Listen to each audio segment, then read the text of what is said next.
Hello and welcome to Rise Unwind. My name is Dan. You know, each and every week I try to talk to people from across the country about things we could do right here in your neighborhood. And on this week's show, we got this. Wow. All right, so here's the thing. Here's the most important thing, Dan. All of that and more right here on Rise and Unwind.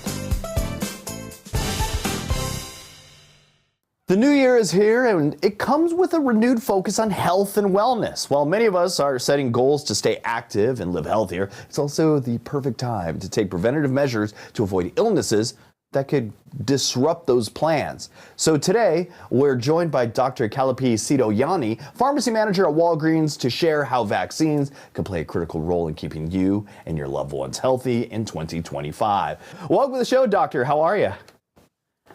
Good morning, Dan. Thank you so much for having me. I'm doing well. Thank you. Okay, so we're kicking off 2025.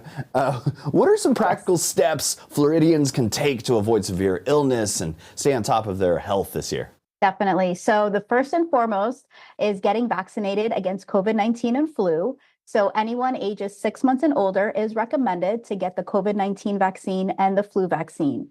So what are like the most up-to-date recommendations for flu and COVID-19 vaccines that everyone should kind of know about? Yes. So it is recommended that anyone ages 6 months and older get the flu vaccine and the COVID-19 vaccine, especially populations that are 65 and older, patients that are pregnant, and infants. So we definitely want to make sure that everyone gets vaccinated, especially those populations. We can also take preventative measures, such as make sure that we're washing our hands or using an alcohol-based sanitizer, and then wearing a mask in crowded spaces as well. So how do vaccines fit into some of our broader health goals, like staying active or starting a new fitness routine? Yeah, definitely. So by getting vaccinated, not only are you protecting yourself, but you're protecting your others around you. So your loved ones, your friends, your community as well. And then those patients that are also immunocompromised. So when we're vaccinated, it helps us get out there and, work on our 2025 goals. And then that way we're protected as we're achieving our 2025 goals. So for those of you, for those out there that are like wondering if it's really still necessary, why should people continue to get vaccinated for flu and COVID-19 even today? Yes, so it's so important to get vaccinated against COVID-19 and flu. So number one, it helps reduce our risk of getting severely ill from these respiratory viruses. So especially here in Florida, so more than 350 people have actually died from COVID-19 in the last 3 months. Only 39% of our adult population is vaccinated against the flu, and only 18.2% of our population of adults are vaccinated against COVID-19. So we have a lot of work to do out there, Dan. So we got to get out there and get vaccinated, definitely. And getting the vaccination, I hear that it's not like you still may get COVID-19, but if you have the vaccination, it's less of a death sentence. That's what I hear, that it helps protect those that may catch COVID-19 or some of these other flus. What about some of the possible vaccine side effects? I know some people are afraid of those. How do those compare to like the risks of compared to those than just getting the risks of the respiratory illness or COVID-19?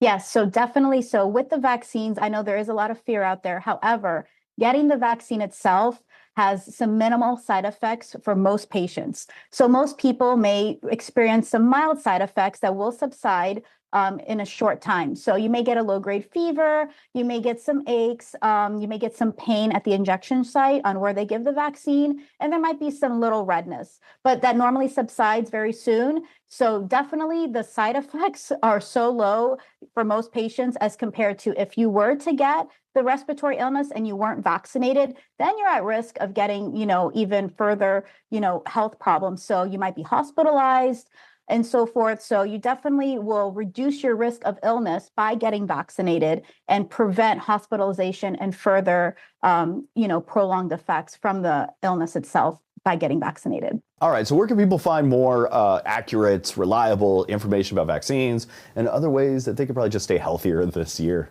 Yeah, definitely. So if you go to vaccines.gov, you can actually type in your zip code and it will tell you where you can get your COVID-19 and your flu vaccine at nearby in your area. And then you can also go to cdc.gov risk less, do more. And you can find out more information on the vaccines as well. Dr. Tsirogiannis, thanks for joining us this morning. Thank you, Dan. Have a great day. Are you hydrating enough? You know, everyone is different, but new research is showing that most of us are not.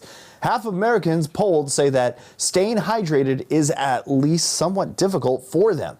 As we step into the new year and set new goals, a focus on hydration in 2025 could be just what we need. Here's more.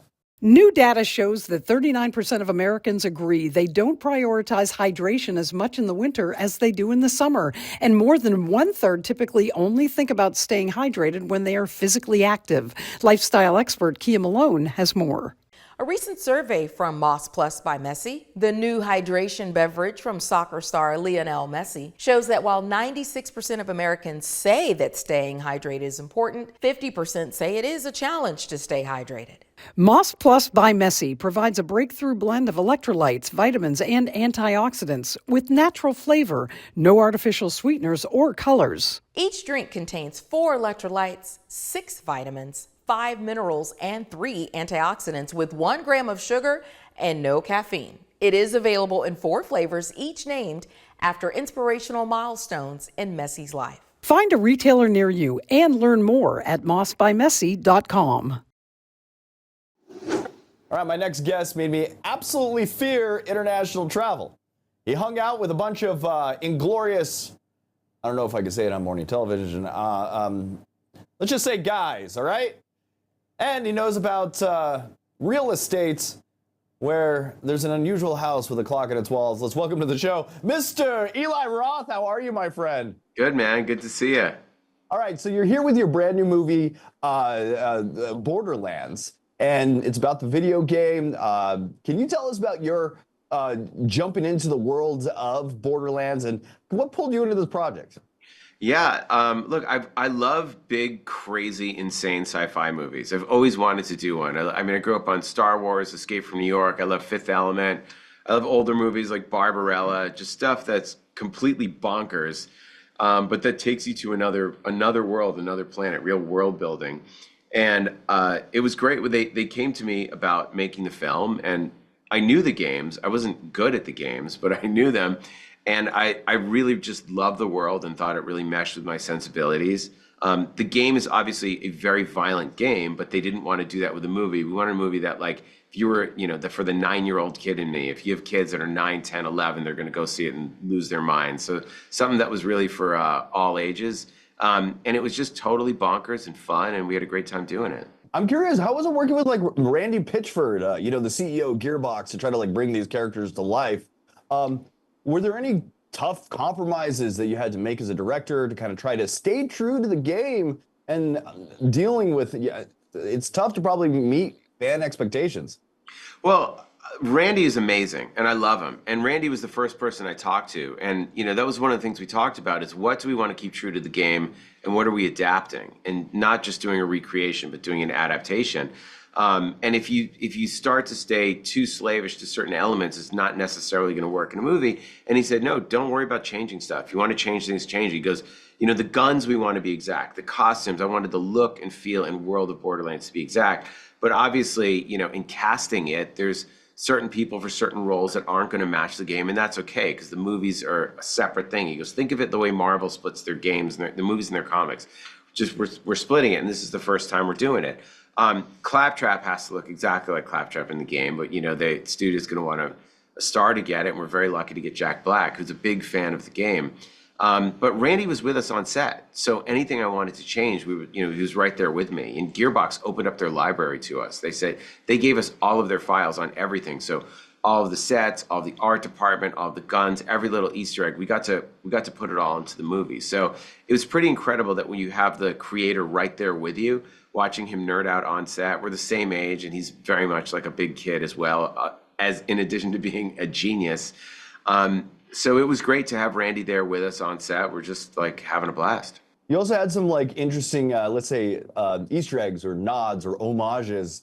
There's like okay, maybe spoiler, random homage to The Graduate.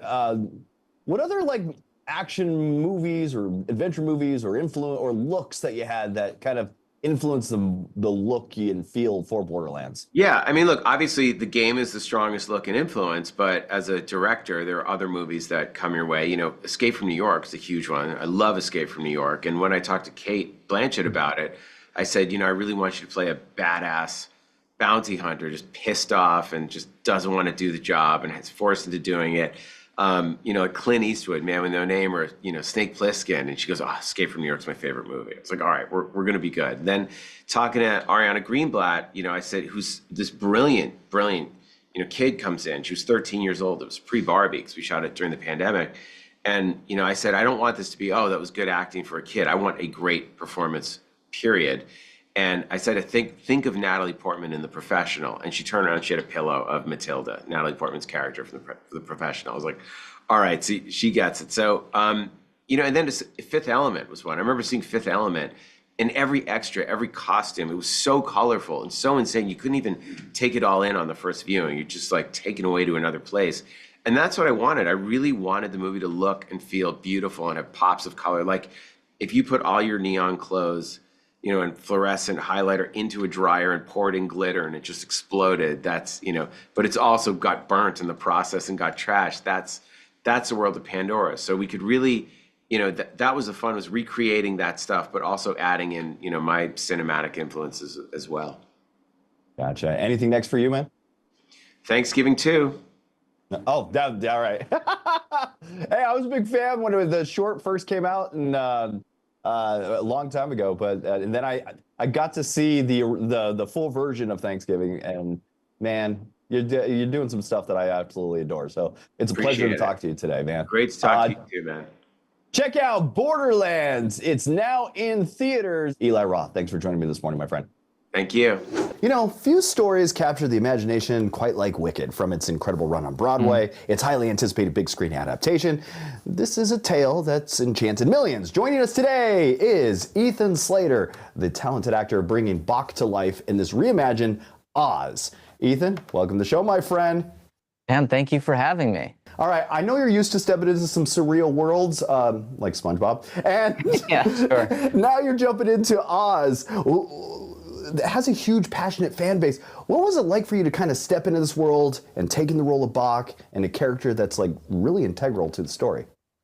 Yeah, you know, there is a lot of crossover there in some ways. SpongeBob meant so much to so many people for 20 years, right? It was like this piece of animation and comedy that like changed my sense of humor and all of my friends' sense of humor. And Wicked was kind of the same thing. It was a piece of theater that taught me how to think about theater. It was one of the first shows I ever saw when I was 11 years old. I think it was the second Broadway show I ever saw. And, you know, I fell in love with the original Broadway cast album. I fell in love with this story, and it made me sort of want to do more and more and more and more. So I know how much it means to people because it meant that much to me. And just like with SpongeBob, where I wanted to take care of the character and make sure that people saw SpongeBob when they saw me, but I also wanted to put my own spin on it. So is the same with Bach. I wanted to make sure that I paid homage to Christopher Fitzgerald, who played it originally on Broadway, to the dozens of people, if not more, who have played it in the 2 decades since. But I also wanted to bring my own version of Bach to this world. And I feel really grateful, honestly, to John Chu, who fostered that in a huge way. And the journey of creating Bach is both heartfelt and it's tragic. How did you approach balancing this kindness and his struggles with this unrequited love? I think it's a really human thing and something that I think a lot of people can relate to. You know, Bach with Nessa, there's another unrequited love there, but their relationship over the course of this movie, it sort of blossoms. It starts from a place of misunderstanding, but I think they really care about each other, and they form a really real friendship that just means something different to Nessa than it does to Bach. And in the face of that, he's dealing with his unrequited love for Galinda. And I think what's really beautiful about this is the way that throughout all of that, Bach is still leading with good enough intentions, and he's you know, looking for his place in the world, and he kind of finds it. And then, as John has talked about, a lot of Wicked is about what happens when the curtain is pulled back and the truth is revealed, and how do you handle that? How do you handle that shake up to your system, to your sense of the world? And that's kind of what starts to happen in part 2, which I'm really excited about, but can't really talk about yet. Sorry, I got ahead of myself. That's all right. Your bosses aren't watching my show. You could put as many spoilers here as possible. It might be. The production design, it's breathtaking. What was it like filming in these like elaborate sets, and what are you excited for fans of Wicked to see? The sets were stunning and larger than life. I think that's something that I was really amazed by in the moment. Was I remember walking onto the set of Shiz and just kind of like, my eyes just like going up, up, up, up, up, because they built this huge quad of the school, and there's a giant lake, and we entered the school on boats in the lake. And I remember thinking, God, I hope people don't assume this is CGI.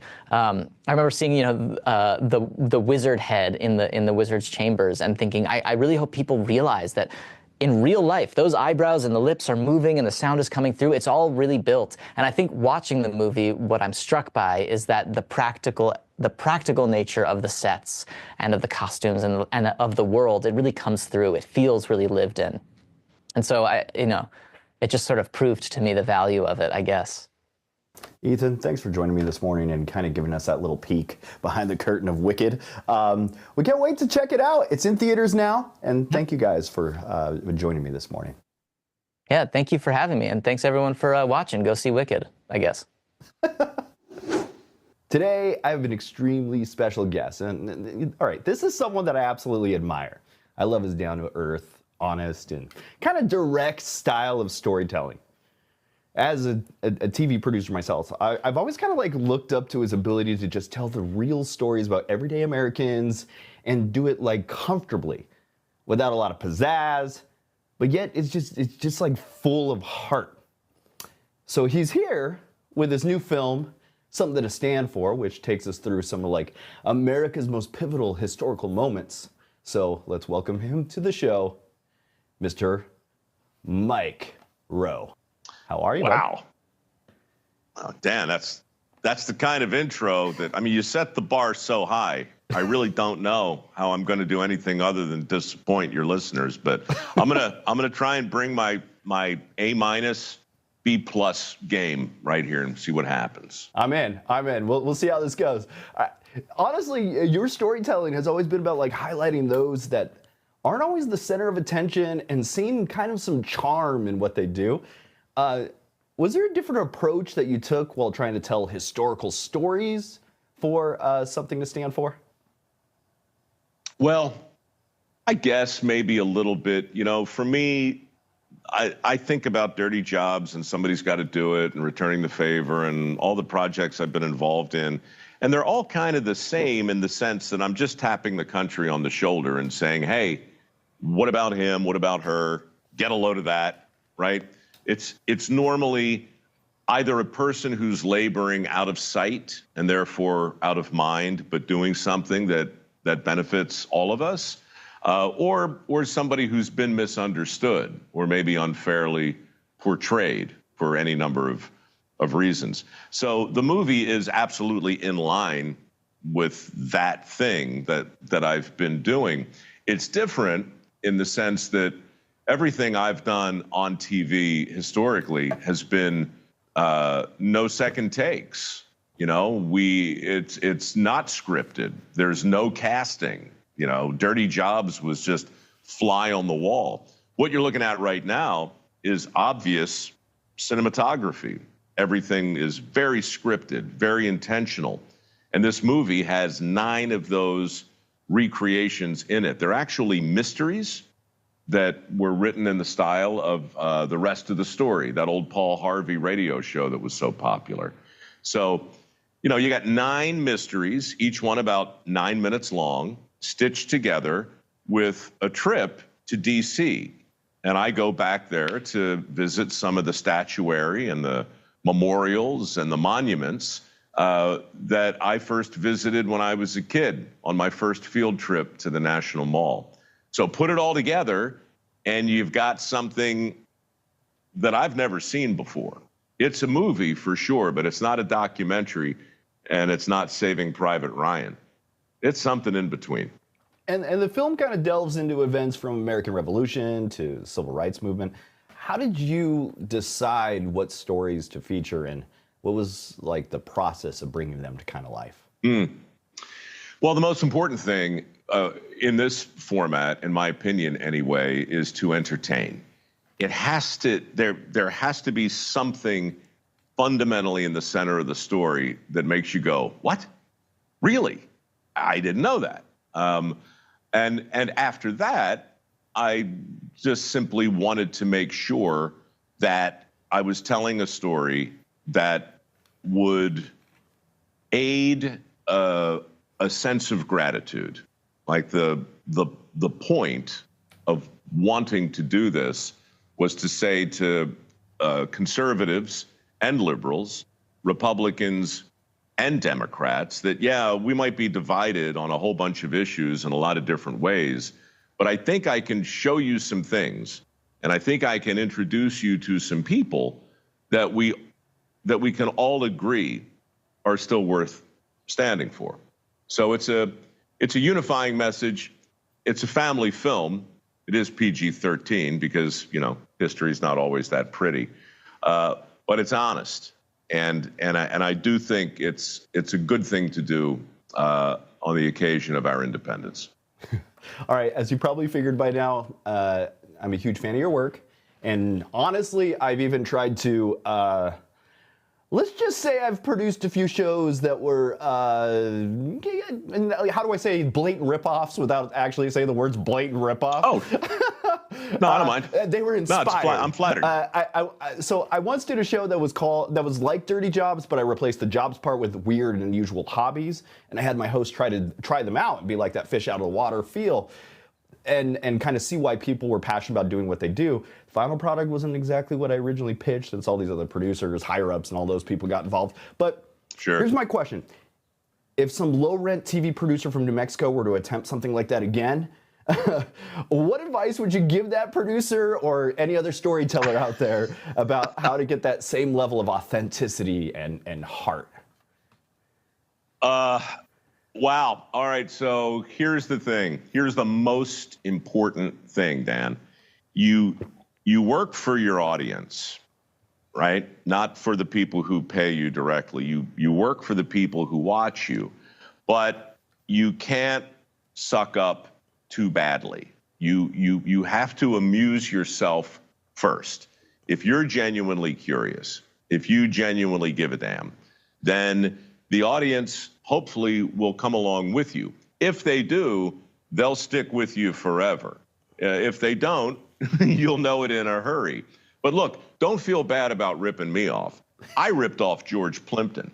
Dirty Jobs, I just looked at what George Plimpton and Studs Terkel and Charles Kuralt did and just took it, right? There's no such thing as a new idea. With the way I heard it, I just took what Paul Harvey did, the rest of the story. And that's what this movie is.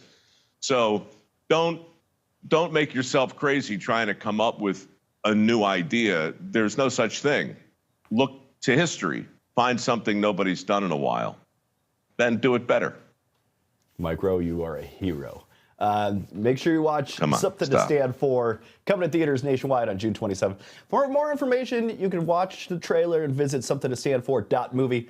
And don't miss it. It's kind of the journey through America's untold stories. Mike Rowe, pleasure to have you here today, my friend. Dan, you flatter me. Good luck in the next thing you steal. It's the holiday season, and life is full of evolution. For the performers in Second Chance stage, the time has come to get another chance to shine. As a performer myself, I know how it takes a lot of emotion to admit that I need more than just a second chance. I'd probably need at least 11. The show celebrates those waking up laughing at life's twists and turns, proving it's never too late to chase something timeless. These wild angels are stepping back into the spotlight without being too reckless, showing us all what it means to embrace resilience, creativity, and second chances. Guiding these performers through their journeys is someone who knows a thing or two about making dreams everlasting, with a career spanning decades, countless awards, and an iconic voice. She's brought magic to the stages and hearts alike, And I love interviews like this. It's like waking up to a white Christmas, but that's just the way I am. So please welcome the one and only Martina McBride. How are you? I'm great. How are you? I'm doing fabulous. All right. This new show, Second Chance Stage, it feels pretty inspiring. Can you tell us about it, what it makes it feel so special for you and to be a part of it? It's very inspiring. It's really all about second chances. So we have a lot of talent who have had a dream that they've had to put on hold for whatever reason, many, many different reasons. Life just gets in the way sometimes of them, continuing in show business. And they get to come on stage and compete for a $100,000 prize and perform live in front of a live audience full of talent scouts and agents and producers, and really just show us what they have, and we get to hear their stories, and it's so heartwarming and so inspiring. And I don't want to spoil too much, but can you give us a little sneak peek, maybe share one of those moments or performances that really stuck with you this season? Well, so many. I mean, at the end of every show, of course, we have to pick a winner, and it was not easy. It was always, a challenge, really, to pick one winner out of all the talent. But I mean, we had a guy come out in a full construction suit with a hard hat and, didn't really know what to expect. And he ended up being just having this beautiful performance. We had a woman who was in her early 80s, who had been in show business, but had to quit to raise her family. And she just blew us all away with her voice and her ability to relate to an audience. And so, every single person that came on that stage really had something to give. And helping people get a second chance at their dreams has to feel pretty rewarding. What's it been like for you watching these performers step back right into the spotlight? Yeah, it was amazing, to really kind of recognize the courage that it takes to step on stage in front of a live audience after having, not been doing it for a while. And just the chance to make somebody's dream come true, to be a part of that was so rewarding and fulfilling for us as judges. And yes, you do work with Heidi Gardner and Taye Diggs. What's it like working with those two as judges? It was great. We hadn't met before the show, and so we just hit it off immediately. Everybody was there, was happy to be there with each other, because what we felt like what we were doing was so just so special to really get to make someone's dream come true. And so we had a lot of fun backstage, on stage. It was a great relationship. And is there anything next for you? Any exciting projects that we should be on the lookout for? Actually, I just launched a wine. It's called Luna and Finn. I have a bottle right here. It's called Luna and Finn. It's a rosé, a California rosé, and we just put it up for sale right now. It's for pre-order on lunaandfinnwine.com. So I'm very excited about that and to share it with everyone. Martina, thanks for joining me. Where can we go check out Second Chance Stage and maybe catch the show? It streams on Max. So you can go to max.com for more information. Martina McBride, thanks for joining me this morning. Thank you. Thanks for having me. And that's it for Rise and Unwind. I want to thank you for tuning in and checking out the show. And until next week, that was Rise and Unwind.